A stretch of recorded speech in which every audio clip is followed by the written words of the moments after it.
Dear students, संविधानवाद की अवधारणा के बारे में अध्ययन करते समय आज हम पाश्चात्य अवधारणा के बारे में चर्चा करेंगे।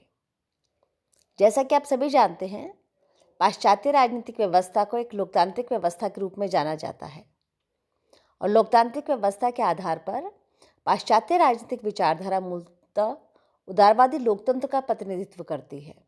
उदारवादी लोकतंत्र का प्रतिनिधित्व करने से आशय है कि यहाँ जो भी विचारधाराएं हैं वह मूलतः साध्य के रूप में व्यक्ति की स्वतंत्रता को और साधन के रूप में सीमित सरकारों के अस्तित्व को स्वीकार करती हैं। लेकिन राजनीतिक व्यवस्थाओं के रूप में ये विचारधाराएं कुछ सरकारों पर प्रतिबंध लगाती हैं, सरकारों पर कुछ प्रतिबंध लगाती हैं, जिसमें कुछ तो संस्थागत प्रतिबंध होते हैं जो उनके स्ट्रक्चर्स के बनावट पे, बनाने पे, संगठन पे लगाए जाते हैं, संस्थाओं पे लगाए जाते हैं, और दूसरा किसी भी प्रकार के कानून बनाने की प्रक्रिया के अंतर्गत लगाए जाते हैं या उस पर लगाए जाते हैं। तो इस प्रकार से दो प्रतिबंधों को जो व्यवस्था स्वीकार करती है, एक तरीके से वह सीमित सरकार के अस्तित्व को स्वीकार करती है, और यह व्यवस्था कौन सी होती है? उदार लोकतांत्रिक व्यवस्था। इस संदर्भ में हम देख सकते हैं कि इस प्रकार के जो प्रतिबंध सरकारों पर लगाए जाते हैं, उस उदार लोकतांत्रिक व्यवस्था में सरकारों को जनता के प्रति उत्तरदायी बनाया जाता है। उत्तरदायी बनाने के लिए 3 प्रकार की चीज़ें आवश्यक होती हैं। पहली, लोकतांत्रिक सरकार जो चुनाव के द्वारा चुनी हुई हो। दूसरी, प्रतिनिधियात्मक सरकार, जिसका मतलब प्रतिनिधि चुने जाएं और प्रतिनिधियों द्वारा बनी हुई सरकार ही शासन करे। निश्चित समय के लिए चुने जाएंगे और निश्चित समय के बाद उनका कार्यकाल समाप्त होने के बाद में उन्हें अपने पद से जाना होगा। और तीसरी सबसे महत्वपूर्ण बात, बहुल एवं खुली सामाजिक व्यवस्था। इससे आशय ये है कि बहुलवादी समाज में बहुत सारे मतों, विचारों और समूहों के अस्तित्व को स्वीकार किया जाता है, उन्हें स्वतंत्र अभिव्यक्ति का अवसर दिया जाता है और वह अपने मौलिक अस्तित्व को बनाए रखने की क्षमता के साथ में उस समाज की समस्त व्यवस्थाओं को स्वीकार करते हैं और उसमें संपूर्ण से अस्तित्व की भावना के साथ में रहते हैं। इस आधार पर देखा जाए तो जो पाश्चात्य अवधारणा है संविधानवाद की, उसके हम 2 रूप मानते हैं। एक तो उसके दार्शनिक आधार क्या है और दूसरे उसके संस्थागत आधार क्या है।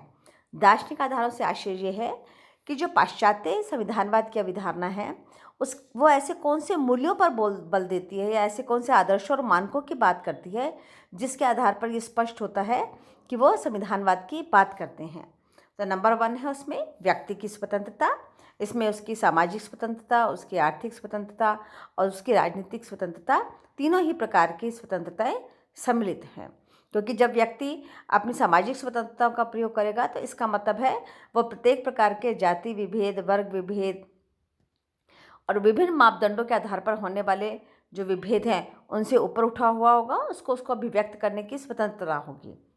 यदि हम आर्थिक स्वतंत्रता की बात करते हैं तो उसको अपने लाभ के लिए मुक्त रूप से व्यापार करने और प्रतिस्पर्धा में सम्मिलित होने की स्वतंत्रता होगी। अगर हम राजनीतिक स्वतंत्रता की बात करते हैं तो इससे आशय ये है कि वो अपनी इच्छा से मत देकर, अपना बहुमूल्य मत देकर अपने पसंद के प्रतिनिधि को चुन सकता है। तो वस्तुतः पाश्चात्य संविधानवाद की अवधारणा का जो पहला और सबसे प्रमुख कारक है वह है व्यक्ति की स्वतंत्रता में विश्वास और व्यक्ति की स्वतंत्रता के लिए कार्य करने की भावना में विश्वास। दूसरा है राजनीतिक समानता। राजनीतिक समानता का मतलब सभी को एक मत देने का अधिकार है। सभी समान रूप से देश की सरकार को चुनने वाले प्रतिनिधियों का चुनाव समान आधार पर करते हैं, उसमें किसी भी प्रकार का भेदभाव नहीं होगा। फॉर एग्जाम्पल, वयस्क मताधिकार का आधार एक बेसिक एक कंडीशन है जो सबको समान रूप से प्राप्त है सभी प्रकार की राजनीतिक व्यवस्थाओं में जो उदारवादी लोकतांत्रिक विचारधाराओं का प्रतिनिधित्व करते हैं। तीसरा है सामाजिक एवं आर्थिक न्याय। इसका आशय ये है, यदि भी किसी भी कारण से विकास की प्रक्रिया में कोई वर्ग विशेष, समूह विशेष पिछड़ा हुआ रह गया है तो संविधान में इस प्रकार की व्यवस्था है कि वो उनको सामाजिक और आर्थिक न्याय के उपबंध स्पष्ट करेगा और उनके लिए ऐसी व्यवस्थाओं का पालन करवाएगा, ऐसी व्यवस्थाओं का सृजन करेगा जिससे वह समाज की मूल धारा में सम्मिलित होकर सामाजिक एवं आर्थिक न्याय की प्रतिस्थापना में अपना सहयोग दे सके। और 4th पॉइंट है लोक कल्याण की साधना, अर्थात जब हमने मूल मूल क्या माना कि व्यक्ति की स्वतंत्रता में विश्वास, तो जो पाश्चात्य संविधानवाद की अवधारणा है वो वस्तु जब व्यक्ति की स्वतंत्रता में बात कर रही है, एक व्यक्ति की स्वतंत्रता में, तो ऐसे जब वो सब व्यक्तियों की स्वतंत्रता में विश्वास करती है तो मूलतः वह एक के हित की बात नहीं करती, सबके हित की बात करती है। तो ये क्या हुआ, लोक कल्याण की भावना या लोक कल्याण की साधना ही उसका प्रमुख लक्ष्य होता है। अब प्रश्न ये उठता है कि इन दार्शनिक आधारों का प्रयोग करने वाला संविधानवाद वास्तव में या वस्तु स्थिति में या व्यवहार में किस प्रकार कार्य करता है। तो इसको हम 4 तरीकों से देख सकते हैं। नंबर 1, विधि का शासन होता है। संविधानवाद का मूल आधार भी यही है कि विधि का शासन होगा, अर्थात किसी वर्ग विशेष का, किसी व्यक्ति विशेष का शासन नहीं होगा। विधि के सब समक्ष सभी समान होंगे और सभी को विधि के अधीन अगर किसी भी प्रकार के उसके अधिकारों का अहित किया जाता है या वायलेशन किया जाता है तो उसके अगेंस्ट में न्यायालय में जाने की स्वतंत्रता होगी। तो ये जो न्यायालय में जाने की स्वतंत्रता है, ये स्वतंत्रता किसके अंतर्गत आती है, मौलिक अधिकारों के। तो प्रत्येक नागरिक का मौलिक अधिकार होगा, मौलिक अधिकारों का स्पष्टीकरण होगा, उसकी स्पष्टता होगी, वो सब प्रकार की स्वतंत्रता का प्रयोग कर सकता है। और यदि किसी भी प्रकार से इन स्वतंत्रताओं का हनन होता है या नुकसान होता है तो वो विधि के अंतर्गत अपने अधिकार का प्रयोग कर सकता है। क्योंकि ये सब अधिकार जो हैं, स्वतंत्रताएं हैं, ये किसके द्वारा संरक्षित की जाती हैं, सरकारों के द्वारा की जाती हैं। तो सरकारों में कोई भी सरकार निरंकुश नहीं हो, इसलिए सरकार के जो विभिन्न अंग होते हैं, व्यवस्थापिका, कार्यपालिका, न्यायपालिका, इन तीनों अंगों में से कोई भी एक अंग सर्वोच्च अंग बन के सत्ता को निरंकुश स्तर पर नहीं ले जाए, उसका प्रयोग नहीं करे, इसलिए तीनों अंगों का शक्ति पृथक्करण किया जाता है। लेकिन ये ध्यान रखा जाता है कि प्रत्येक अंग दूसरे अंग का पूरक बनकर कार्य कर सके। अर्थात अगर व्यवस्थापिका कानून बनाती है तो कार्यपालिका उसको लागू करती है, अगर कार्यपालिका उसको लागू करती है तो न्यायपालिका जांच करती है कि क्या कानून बनाया गया और जिस प्रक्रिया से कानून बनाया गया और जिस प्रक्रिया से कानून को लागू किया गया वो संविधान के अनुकूल है या नहीं है। मूल चीज़ क्या है, संविधान की भावना, संविधान के लक्ष्य और संविधान के उद्देश्यों की रक्षा करना सरकार का प्राथमिक कार्य हो जाता है। लेकिन ये रक्षा किस प्रकार होती है, ये रक्षा तब होती है जब पाश्चात्य लोकतांत्रिक व्यवस्था में हम देखते हैं कि स्वतंत्र एवं निष्पक्ष न्यायपालिकाओं की व्यवस्था की गई है। और संविधानवाद का मूल आधार क्या है, विधि के आधार पर शासन, और विधि के अंतर्गत अगर शासन नहीं किया जाता है तो उसके ऊपर चेक रखने का काम, उस पर नियंत्रण रखने का काम स्वतंत्र एवं निष्पक्ष न्यायपालिकाओं द्वारा किया जाता है। और प्रत्येक लोकतांत्रिक देश में इस प्रकार की संवैधानिक व्यवस्थाएं उपस्थित होती हैं, प्रस्तुत हैं। इसके अलावा जो दूसरा पक्ष है कि उत्तरदायी सरकार को व्यवहार में और किस प्रकार से हम देख सकते हैं कि वह संविधानवाद का पोषण करती है या संविधानवाद को स्पष्ट करती हैं। तो नियमित चुनावों के साथ साथ क्या है, राजनीतिक दलों व समूहों की स्थापना का वातावरण, अर्थात ऐसा अवसर उपलब्ध करवाना, ऐसा माहौल या वातावरण निर्मित करना जिसमें स्वतंत्र रूप से विभिन्न मतों की अभिव्यक्ति हो सके। वह अभिव्यक्ति 2 रूपों में हो सकती है, सामाजिक स्तर पर वह विभिन्न समूहों के माध्यम से हो सकती है और राजनीतिक स्तर पर वह राजनीतिक दलों के माध्यम से हो सकती है। मतलब संगठित रूप में भी हो सकती है और असंगठित रूप में भी विभिन्न समूहों की स्वतंत्रताओं की अभिव्यक्ति हो सकती है। और ये तभी संभव है जब लोकतांत्रिक और बहुलवादी समाज को प्राथमिकता के साथ स्वीकार किया जाए। क्योंकि सरकार नियमित रूप में जब कार्य करती है और उसके द्वारा बनाए हुए कानूनों का क्रियान्वयन होकर निचले स्तर तक उसके लाभ और उसके अवसर पहुंचते हैं, तो समाचार पत्रों की स्वतंत्रता आवश्यक हो जाती है।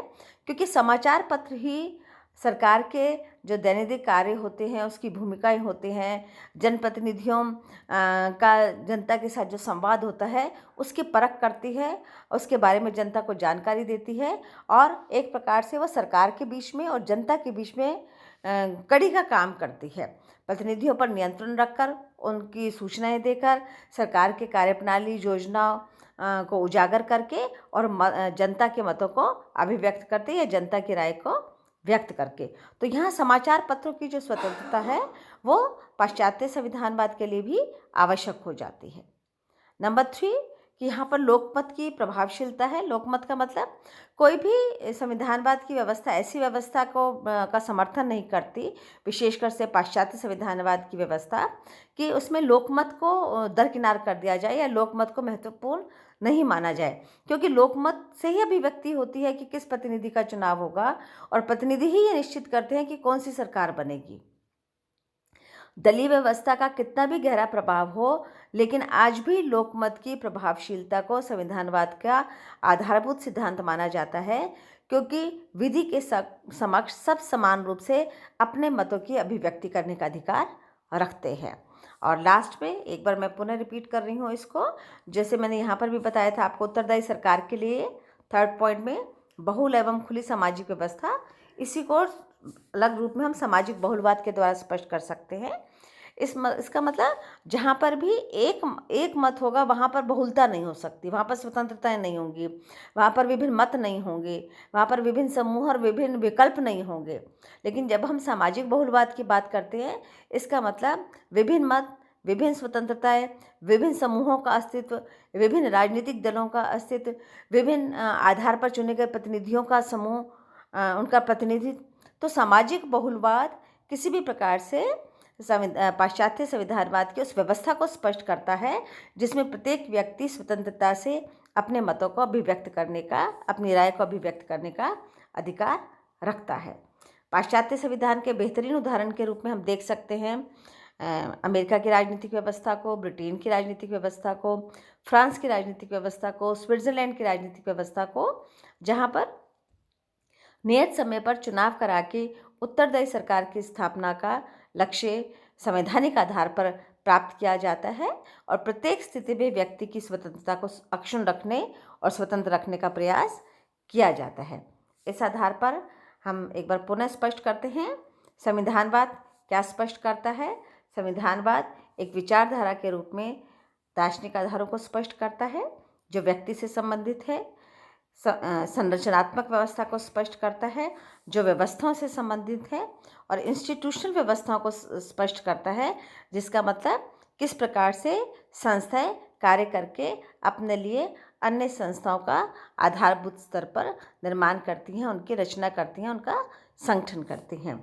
इस प्रकार से पाश्चात्य संविधानवाद की जो अवधारणा है उसमें व्यक्ति की स्वतंत्रता प्राथमिक है और संविधानवाद की इस लक्ष्य को प्राप्त करने के लिए उत्तरदायी एवं सीमित सरकार के माध्यम से विभिन्न संस्थानिक और प्रशासनिक व्यवस्थाओं का निर्वहन और निर्वचन करने का प्रयास किया जाता है।